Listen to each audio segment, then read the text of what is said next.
Hello and welcome back. This is Cockadoodle Coo, a show examining the serious potential threat to all of humanity, the chicken apocalypse. I'm your host, Pete Wallace. Episode 7, Space Chicken and the Bermuda Triangle. Today will hopefully be a kind of sanity check. It's a strange world we live in. Oddities and conspiracy theories have been all around us, and while not all of them can be explained or even understood, it's not surprising chickens are often involved. Sometimes they are the reason for these bizarre occurrences. We'll start with a look at a couple chicken-related stories, and then explore one of the most famous conspiracy theories of all. History is most likely to remember the first space dog or first space chimp. But have you heard about chicken eggs going to space? Me neither, until recently. Apparently back in the 1980s, the Space Shuttle Discovery took 32 eggs on board to study embryos in zero gravity. The first chicken was born a week after they touched back down, and he was named Kentucky. Some tried to refer to him as Kentucky the Space Chicken as he lived his days out at the Louisville Zoo. To be clear, he was not born in space, and he couldn't tell you one thing about life in space. Regardless, think the chicken community is happy about news of their little foray into space getting buried? A couple months ago, at a train station in New South Wales, Australia, someone taped a whole chicken onto a tap-off machine. For Americans, this is like a contactless payment process, waving your card by the scanner. Yes, a whole rotisserie chicken was quite intentionally placed on a scanning machine in a public setting and secured with bright blue packing tape. No one knows who did it or why. Entertaining Reddit theories abound. I mentioned in a previous episode that Australia eats more chicken than any other country in the world. So, maybe someone was preemptively trying to send a message. If I were a chicken, I heard, "Don't mess with Australians." Now let's move on to one of the most famous conspiracies of all, the Bermuda Triangle.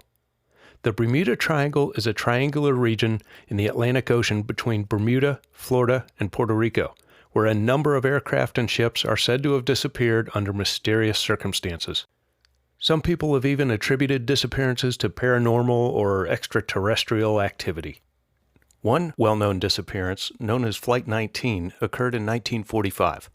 5 bombers never returned from a routine training exercise, and at least one more aircraft crashed while searching for the bombers. The Navy sent more than 300 boats and aircraft covering 300,000 square miles of territory, but found nothing. My guest today is a retired pilot who's offered to explain chickens' involvement in the Bermuda Triangle, but agreed to be interviewed anonymously and with his voice modulated for his protection. Tell me about your experience in the Triangle. Have you ever flown in that region? Yes, I have, many times. Never had a problem. You have some knowledge of the region that you believe plays a key role in unraveling Bermuda Triangle mystery, is that right? Yes. What most people don't know about is the history and influence of chickens in Bermuda. There are tens of thousands of feral chickens inhabiting the small island. They destroy gardens and damage crops and wake people up at night, not to mention the diseases they carry. There are also feral chickens in South Florida, gathering in parking lots, messing up lawns, and multiplying at an uncontrollable rate. That sounds awful.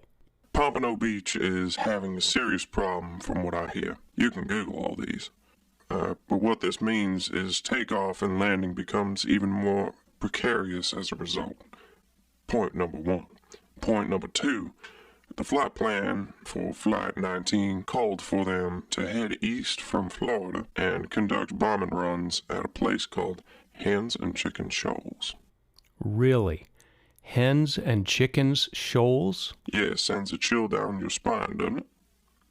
The planes dropped their practice bombs and headed north, but then the crew became convinced their compass was malfunctioning and they were flying in the wrong direction. Right after dropping bombs on a place called Hens and Chicken Shoals. Fascinating. Yes, it is. They became disoriented. Some inclement weather set in, and it went downhill from there. They were gone hours later. And of course, who would be most upset by the bombing of Hens and Chicken Shoals? even if it was more symbolic than anything. You see where this is going. One more piece of the puzzle. There's a common myth and chickens cannot fly. They can. They descend from wild jungled fowl from Asia, so they have this instinct deeply rooted in their species. Luckily, their capability has diminished. They can only fly for seconds at a time, but still over 300 feet or so. I imagine that limitation infuriates them. No doubt, and you don't need to fly far if planes come to you. So put these pieces together and a different story emerges. I see. Their feeble flight capability just likely amps up their resentment. So feral chickens cause takeoff and landing issues. The ability to fly even short distances can enable bird aircraft strike hazards, or bird strikes. And then we anger them by bombing hens and chickens' shoals. Wow. And there you have it. Not so mysterious. Just put the facts together. Truly insightful. Just put the facts together. In the very first episode of this show, I recommended creating a new poultry defense force to counter the larger chicken threat. Perhaps a small unit of elite specialists could work with the Coast Guard or Navy to confront this problem head-on. One listener, who goes by the handle Jovial Coder, suggested it could be called the Feathered Engagement Artillery Regiment. Sounds good to me. Food for thought.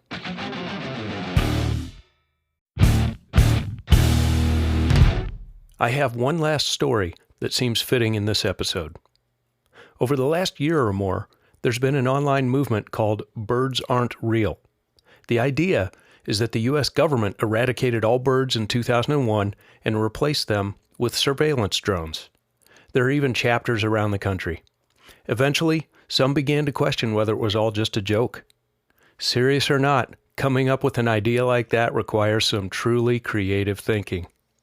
Personally, if it is satirical, I love the humor and enjoy how they've highlighted the absurdity of far-fetched conspiracies such as the flat earth.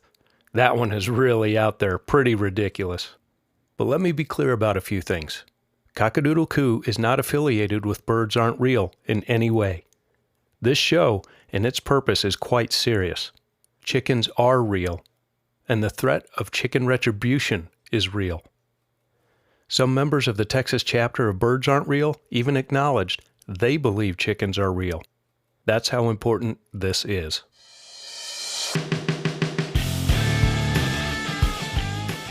The bottom line, focus on facts and verify sources. Myths and conspiracies rely on misinformation or gaps in information, so do your homework. Remember, chickens are deceptive and cunning, and yes, they can fly.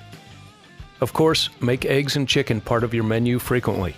Fried, baked, or scrambled, every meal including chicken or eggs is a minor battle won. As always, go to farmers markets and support local farmers whenever and however you can.